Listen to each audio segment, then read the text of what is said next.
بسم اللہ الرحمن الرحیم AZHAR پلس ٹی وی کے معزز ناظرین السلام علیکم ناظرین، پاکستان نے اسرائیل کا ڈرون مار گرایا۔ اس طیارے کو گرانے میں کیا کیا واقعات پیش آئے، ہمیں اس کے لیے تاریخ کے جھونکوں میں جھانکنا ہوگا۔ لیکن اس سے پہلے اگر آپ نے ہمارا چینل سبسکرائب نہیں کیا تو سبسکرائب کر دیں اور پریس کر دیں بیل آئیکن کو اور ویڈیو کو لائک کر دیں۔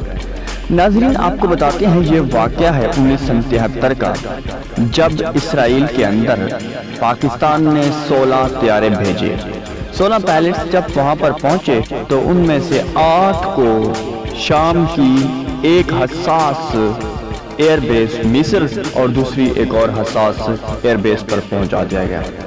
ناظرین، یہ سارا واقعہ بتاتے ہیں ستار الوی، جو کہ اس وقت پائلٹس کی نمائندگی کر رہے تھے۔ انہوں نے بتایا کہ جب ہم 8 ایئر بیس پر پہنچے تو وہاں پر ہم صبح سویرے ہی سورج طلوع ہونے سے آدھا گھنٹہ پہلے ہی میں جہاز کے کوکپٹ میں بیٹھ جاتا تھا اور سورج غروب ہونے کے آدھا گھنٹہ بعد میں واپس آتا تھا۔ ناظرین، یہ جنگ ایسی تھی کہ 7 مہینے تک ایسی فضائی حدود میں لگی رہی۔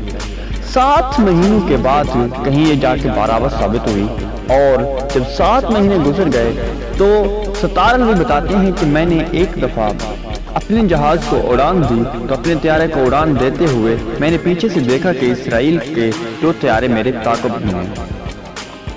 ناظرین، ستار الوی کے پاس جو اس وقت طیارہ تھا، اس طیارے کی کیپیسٹی بہت کم تھی، جس کی وجہ سے اس کو ہر آدھے گھنٹے کے بعد ایئر بیس پر اپنے دوبارہ سے ایندھن بھروانا پڑتا تھا۔ ناظرین گرامی، ایک دفعہ جب انہوں نے اڑان بھری تو پیچھے سے ان کو لگا کہ اسرائیلی طیارے ان کے تعاقب میں ہیں، لیکن وہ کہتے ہیں کہ ہم نے ایک عہد کر رکھا تھا کہ اسرائیلی کے ہاتھوں سے کوئی بھی ایک بھی پائلٹ کو نقصان نہ ہو۔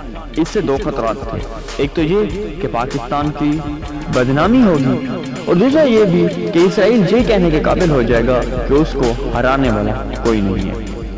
تو ناظرین، جب کہ یہ دماغ رکھا ہوا تھا، جیسے ان کو پتہ چلا کہ طیارے ان کے تعاقب میں ہیں تو انہوں نے ایک چال چلی اس وقت جب ان کے طیارے میں ایندھن بہت کم تھا۔ تو ناظرین گرامی، انہوں نے اپنے طیارے کا منہ بالکل آسمان کی طرف دے دیا اور اونچی اڑان بھرنے لگا۔ ایسا کیوں کیا؟ کیونکہ ستار الوی کو معلوم تھا کہ اسرائیلی طیارے زیادہ بلندی پر جا کے جب سپیڈ سلو ہوتی ہے تو یہ صحیح پرفارم نہیں کر پاتے، تو انہوں نے اونچی اڑان بھری تو ان کے پیچھے ہی اسرائیل طیاروں نے تعاقب کیا۔ اب اوپر جا کر جیسے سپیڈ سلو ہوئی تو اسرائیلی پائلٹس کو سمجھ تک بھی نہ آئی کہ اب کیا کرنا چاہیے۔ اوپر گئے، جیسے ان کا طیارہ سلو ہوا تو انہوں نے ایک میزائل داغ دیا، جس سے طیارہ ان کا تباہ برباد ہو گیا۔ اس کے بعد ستار الوی نے اپنے ایئر بیس پر طیارے کو جب لینڈ کروایا تو چیک کیا گیا تو ایک میزائل کم تھا۔ جب ستار الوی سے پوچھا گیا کہ ایک میزائل کم ہے تو ستار الوی نے سارا کا سارا واقعہ پیش کیا۔ ناظرین گرامی، یہ خبر 1973 سے لے کر 2016 تک کسی کو بھی معلوم نہ ہوئی، اور ستار الوی اس جرت مند انسان نے اس خبر کو اپنے سینے میں چھپائے رکھا، جس کو ایک جرت کا نشان بھی دیا گیا اور ڈھیر سارے انعامات ہوئے۔ ناظرین، یہ خبر 2016 میں اس وقت ستار الوی نے بریک کی جب گورنمنٹ نے آفیشلی طور پر اس خبر کو لیک کیا۔ ناظرین، اسرائیل کو پتا ہے کہ پاکستان کتنا طاقتور ہے، اس لیے وہ اب ہتھ کنڈے استعمال کر رہا ہے۔ کبھی بھارت کو فون کرتا ہے تو کبھی کسی کو جا کے کہتا ہے کہ پاکستان کو روکو، وہ میرے پاس لڑنے کے لیے نہ آئے۔ ناظرین، اب تک کے لیے اتنا ہی، ملتے ہیں اگلی ویڈیو میں۔ اللہ نے